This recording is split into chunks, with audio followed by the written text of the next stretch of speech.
கும்பகோணம் பகுதி பக்கத்தில் உள்ள மடப்புறம் என்கின்ற ஊரின் அருகில் அடைக்கலம் காத்த ஐயனார் கோயில், பத்திரகாளியம்மன் கோயில். அங்கே கோயிலுக்கு வந்த இரு பக்தர்கள், சகோதரி கீதா, அவருடைய தாயார் சிவகாங்கி, ஊனமுற்ற மாற்றுத்திறனாளி.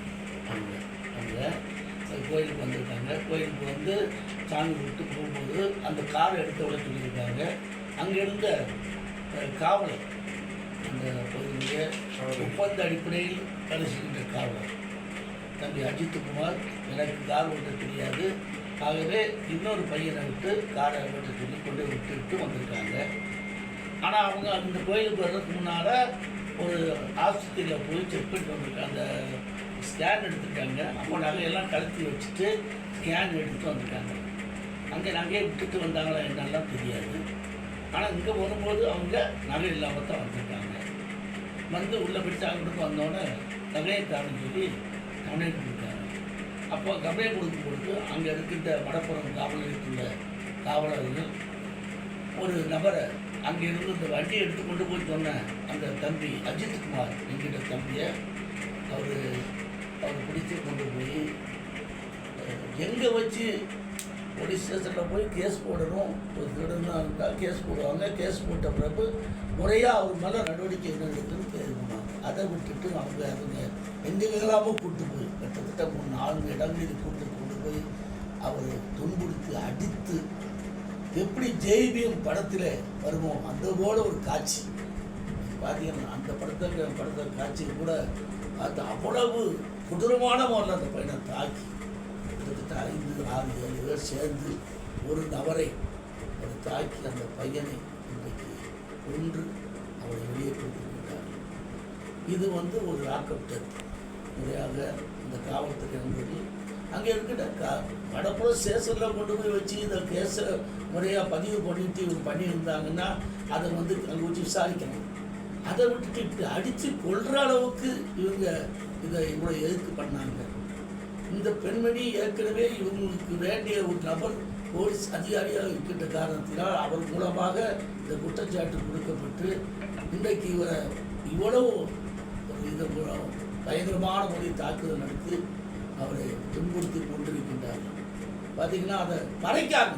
இந்த அரசு மறைக்கி இன்றைக்கு இன்றைக்கு இந்த பேட்டியில் ஒரு அம்மா சொல்லியிருக்காங்க, என்ன நாங்கள் இதை சாத்தாங்குளத்துக்கு பேசுகிறோம். என்னங்க சாத்தாங்குளத்துக்குள்ள இன்னும் வெளியே விடுறாங்க, நாங்கள் வெளியே விடலை.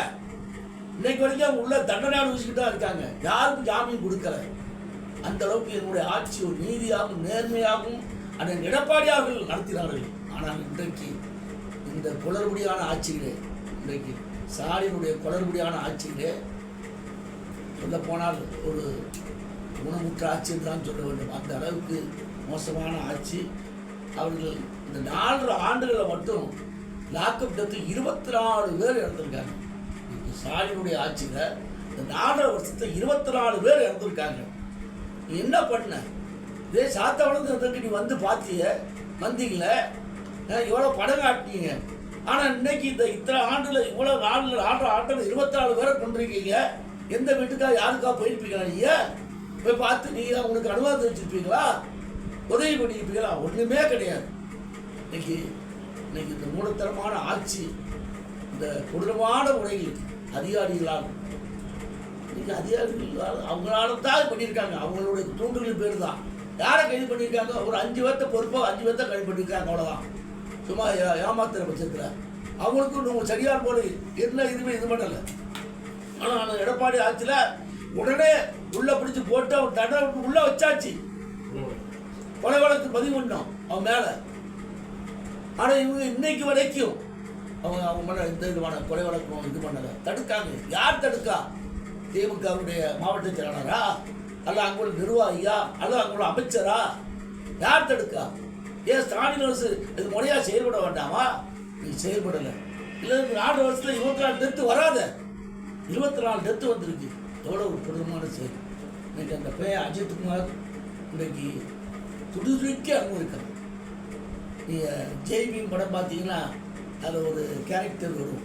ஒரு நபர் கேரக்டர் அந்த படத்தில் அவரை மாதிரியே இன்னைக்கு கொடூரப்படுத்தி கொண்டிருக்காங்க. இந்த ஸ்டாலின் அரசு என்ன சொல்லுது? இன்னைக்கு இதில் வேறு சொல்கிறாங்க, நாங்கள் போய் ஊராக போய் எங்கள் இதை பரப்ப போகிறோம், நம்ம சாதனையை பரப்ப போகிறோம். என்னங்க சாதனை பண்ணீங்க? 24 பேர் செத்துருக்காங்க 4 ஆண்டுகளில். இதான் சாதனையா? அடித்து கொள்கிற சாதனையா? கேட்க சாதனை சொல்ல போகிறாங்களாம். அவ்வளோ இன்னைக்கு என்ன பண்ணியிருக்கீங்க? விலைவாசி எல்லாம் கூடியிருக்கு. கரண்டு தீர்வு கூடியிருக்கு, கரண்டு பில்லு கூடியிருக்கு. பிறகு நம்ம கிட்டத்தட்ட நீங்கள் வந்து நம்ம பத்திரப்பதிவு அது கூடியிருக்கு. எது கூடல? பார்வை கூடியிருக்கு. எல்லாமே கூடியிருக்கு இந்த ஆட்சியில். ஆனால் இன்னைக்கு 50 லட்சம்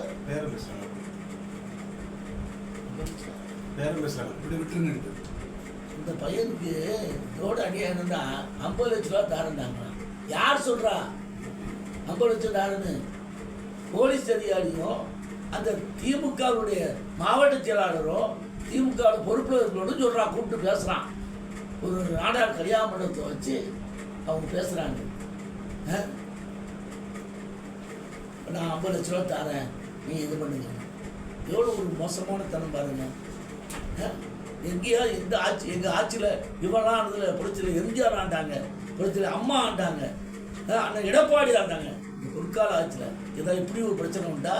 யாரையும் இப்படி கூட்டு பேரம் பிரச்சனை உண்டா? இது பார்ப்போம்.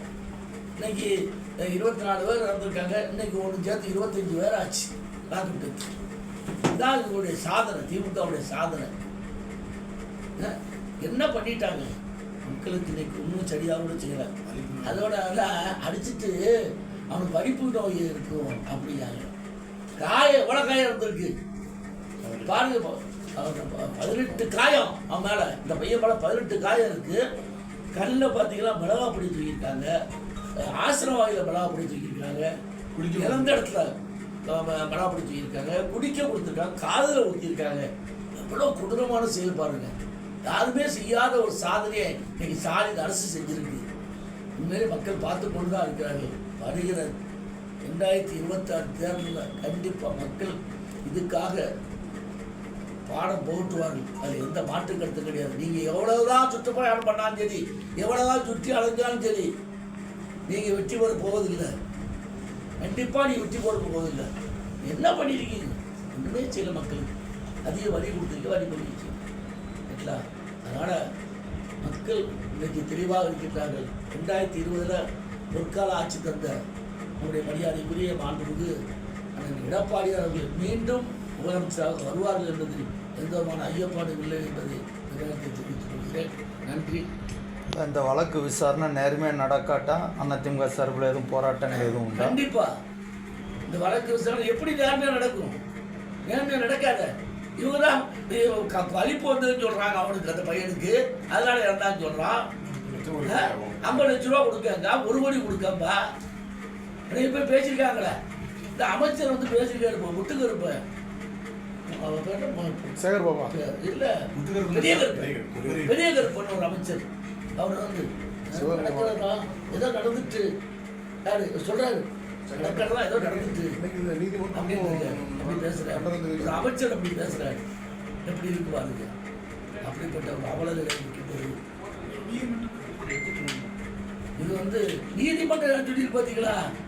நீதிமன்றமே இவ்வளவு மோசமா அடிச்சிருக்காங்க, கொலை தான் பண்ணியிருக்காங்க, மறைக்க பார்க்காங்க அப்படின்னு நீதிமன்றமே ஒரு அவங்க மேல குற்றச்சாட்டு சொல்கிற அளவுல இன்றைக்கு திமுக அரசு நடந்து கொண்டிருக்கிறது.